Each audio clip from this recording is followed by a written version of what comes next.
Chennai super king के coach ने finally accept कर लिया है कि भाई चेन्नई सुपर किंग की जो हार है वो ऑक्शन में ही हो गई थी। अभी रिसेंट स्टेटमेंट जो इन्होंने दिया है रिसेंट स्टेटमेंट, उस स्टेटमेंट में ये कहते हैं कि भाई चेन्नई सुपर किंग जो है उसने बहुत बड़ी गलती जो है वो कर दी है। और यहां पे इन्होंने दूसरी टीम को लेके तारीफ भी की है, जिसमें आरसीबी को लेके इन्होंने तारीफ की है, दिल्ली कैपिटल को लेके तारीफ की है, इवन आप कह सकते हो लखनऊ सुपर जायंट तक को जो है इन्होंने लेके तारीफ की है कि ये जितनी टीमें हैं सब की सब यहाँ पे भाई दिमाग से जो है वो खेला है। एंड इन्होंने एक्सेप्ट किया है कि चेन्नई सुपर किंग की मैनेजमेंट जो है उन्होंने यहाँ पे बहुत बड़ी गलती की है, और इन्होंने खुद के ऊपर भी जो है ये ब्लेम लिया है। भाई लोग सबसे पहले यहाँ पे बात कर लेते हैं कि सीएसके के कोच ने किन किन चीजों पे बात की है। देखो दो तीन चीजों पे बात की है जो हमेशा ये करते हैं। इनसे जब भी सवाल पूछा जाता है ये एक ही चीज कहते हैं कि भाई लोग हमारी मिडिल ऑर्डर इस साल परफॉर्म नहीं कर पा रही है, जो कि सही भी है। सीएसके की मिडिल ऑर्डर इस साल परफॉर्म नहीं कर पा रही है, वो बड़े हिट्स नहीं लगा पा रही है, वो बड़े नंबर्स तक नहीं पहुंच रही है। अगर करती भी है कोई प्लेयर करते हैं, इंडिविजुअल प्लेयर करते हैं, बाकी और प्लेयर नहीं कर पाते हैं बड़े नंबर हिट।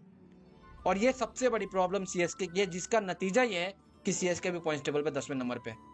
मैं आता हूं इनकी स्टेटमेंट पे इन्होंने ऑक्शन को लेके क्या कहा है, लेकिन सबसे पहले जो है यहाँ पे चेन्नई सुपर किंग की और आने वाले मैचेस को लेके बता दूं। जब इनसे पूछा गया कि क्या आपको अब भी होप है कि चेन्नई सुपर किंग क्वालिफाई करेगी, देखो ये जेन्युइनली कहते हैं कि भाई मैं अब यहाँ पे सच बात कहूंगा, ट्रूथ कहूंगा, और सच यही है कि चेन्नई इस साल क्वालिफाई नहीं कर सकती है। ये स्टीवन फ्लेमिंग ने डायरेक्टली कह दिया, कहा कि हम लोग जो है वो आने वाले टाइम के लिए यहाँ पे प्रिपेयर करें अपने आप को। 2026 आईपीएल है, एंड उसके बाद रिग्रेट फील करते हुए, मतलब कह सकते उदास होते हुए, इन्होंने उसी बातों बात में ऑक्शन का बात ले लिया। सबसे पहले तो इन्होंने जो है अपने बारे में कहा कि यार देखो कोई भी टीम होती है ना, उसका यहाँ पे सबसे बड़ा एम होता है ऑक्शन में अच्छे प्लेयर को चुनना, और हमने अपने हिसाब से यहाँ पे अच्छे प्लेयर को चुने हैं। और अगर आप इनकी स्टेटमेंट और सुरेश रैना की स्टेटमेंट सुनेंगे ना, दोनों डिफरेंट है। सुरेश रैना का यहाँ पे ये कहना था कि सीएसके दीपक चहर जैसे प्लेयर के पीछे जा रही थी, एंड वहां पे वो और विकेट कीपर बैट्समैन के पीछे नहीं जा रही थी, जहाँ पे ईशान किशन थे, केएल राहुल थे, और भी ऋषभ पंत थे, और भी प्लेयर सब थे, श्रेयस अय्यर थे, उनके पीछे नहीं गए सीएसके गए तो भाई दीपक चहर के पीछे जो उनके पुराने प्लेयर थे, और बाकी को तो आपने रिटेन किया। मतलब आपने एक्चुअल में जो है यहाँ पे उस प्लेयर के ऊपर दाव ही नहीं लगाया जो प्लेयर आपके लिए फ्यूचर में काम आ सकता था।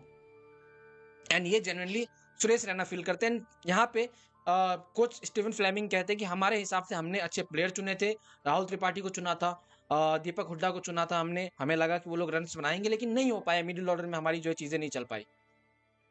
और बाद में ये जो है बाकी टीम को लेकर तारीफ करते हैं कि देखो आईपीएल में जो भी टीम है, स्टीवन फ्लेमिंग कहते हैं कि आईपीएल में आरसीबी अगर अच्छा कर रही है, या फिर आईपीएल में डीसी अच्छा कर रही है, पंजाब अच्छा कर रही है, या फिर लखनऊ अच्छा कर रही है, तो उसका सबसे बड़ा रीजन ही एक है, सबसे बड़ा रीजन एक ये है कि भाई उन्होंने बहुत अच्छे ऑप्शंस को है जो है चुना है, उनको अच्छे बैटर जो है वो मिल गए जो पावर हिटिंग कर सकते हैं। और यही ऑप्शन का मतलब होता है कि अगर आप ऑप्शन में अच्छे प्लेयर आपको मिल जाते हैं, फिर आपका पूरा आईपीएल सीजन जो है अच्छा जाता है। तो क्या यहाँ पे मैं ना एक चीज पूछूंगा कि क्या सच में अब चेन्नई सुपर किंग के कोच जो है वो यहाँ पे रिग्रेट फील कर रहे हैं कि भाई हमें ऑप्शन में और दूसरे प्लेयर का जो है वो देखना चाहिए था। ईशान किशन भी थे, हालांकि ईशान किशन सनराइजर हैदराबाद में नहीं चल रहे, लेकिन क्या पता एमएस धोनी के साथ खेल रहे होते तो वो चल पाते।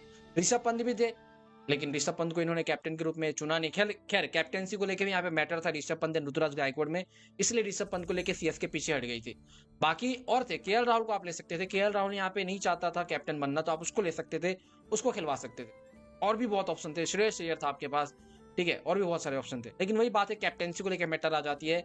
एंड फिर अगर आप कैप्टेंसी हटा दो तो बेटर बैट्समैन और बहुत सारे ऑप्शन में थे, लेकिन सीएसके किसी के पीछे नहीं गई। सीएसके फिर दीपक चहर एंड तुषार देशपांडे एंड बाकी जितने अपने पुराने सीएसके के प्लेयर थे उनके पीछे गए, एंड बाकी सब तो दीपक हुड्डा एंड बाकी राहुल त्रिपाठी के पीछे गया। तो मेरे हिसाब से लग रहा है कि अब सीएसके मैनेजमेंट और कोच को जो है यहाँ पे बुरा फील हो रहा है।